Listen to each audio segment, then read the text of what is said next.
Welcome to week 3. I'm glad to have you guys still here with me. So you should have watched yesterday the video on Teams and how to get on Teams. Hopefully you were able to get onto Teams and take the little practice quiz that was called Did You Find Our Class on Teams? I just needed you to do that to make sure that you knew how to use Teams and that it was working, because that is how graded work is going to be collected from here on out. So we're working this week, we're learning about volume. So volume means that if I were to have a shape like this is a rectangular prism. So this is a rectangle, the base is a square, the top would be a square. Volume is what would fit inside of it. If I could fill it up, volume is what would fit inside. And the volume is going to be measured in cubic units, because you can imagine if this is my rectangular prism, how many cubes would fit inside. So the formula that we use to find volume, we've worked with formulas before when we did area, is volume equals length times width times height. Okay, so we're going to come back to this formula over and over again. So the reason we're doing it this way is if this is our shape and we want the volume of this shape, the volume would be the number of cubes that would fit in this space. So this is our length right here. This is our width. So we're going to find the area of this bottom piece. See how this bottom piece right here is like we sliced this big shape apart, and we see 3 of these layers all together, 1, 2, 3. So if we can find the area of this bottom piece, and it's going to have 1, 2, 3, 4, 5, a length of 5, and a width of 1, 2, 3, 4. So we're going to find that volume by saying we're going to find that area by using the area formula. Area equals length times width. So the area of this piece is 5 times 4, or 20 square units. So this is 20 square units. Well, how many of these do we have? We have 3 of them. When you compress them all down together, you get this shape. So that's why the formula that we use is volume equals length times width times height. We're going to take this area of the bottom piece and multiply it times the height. How many of those layers do we have?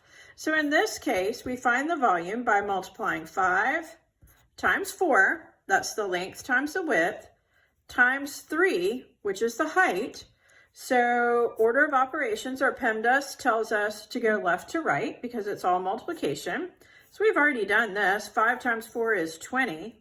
We're going to multiply 20 times 3, and the volume of this shape would be 60 cubic units. So they didn't tell us what the units were. They didn't tell us if it was inches or feet or what. So cubic means we're going to put a little number 3 there, because that describes how many cubes fit in that space.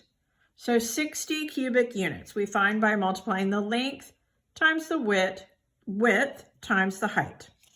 So let's look at another one. We actually have 2 shapes here. Let's do this one first. Okay, so we know our formula is volume equals length times width times height. Well, what's the length of our shape? We have to use the picture. 1, 2, 3. Okay, so the length is 3 times the width, that's this. What's the width? 1, 2. Times the height, 1, 2, 3, 4. Order of operations, or PEMDAS, tells me to multiply it left to right.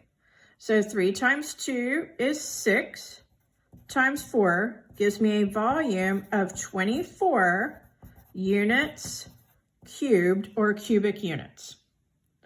Okay, I want you to pause the video and do this one on your own now. And when you've completed it, I want you to come back and check your answer. Okay, so let's check your answer to this one. We're going to use our same formula here. Volume equals length times width times height. All right, we have a length of 1, 2, 3, a width of 1, 2, 3, and a height of 1, 2, 3. So we're going to multiply the first two numbers in our formula together. That's 3 times 3, which is 9 times 3. And the volume of this shape you should have gotten is 27 units cubed or cubic units. If that's not what you got, stop, rewind this video and watch it again to make sure that you understand how to do it. Now, the practice problems that you need to do that go with today's lesson are on the sheet that looks like this. I emailed this sheet to your parents. I have also posted it on Teams under Files if you want to go there. You don't actually need to print this worksheet if you don't want to. You're welcome to just look at it on the computer, work it out on paper. You do not need to turn this in. We will check the answers to it in the video tomorrow, so you can check and see how you did.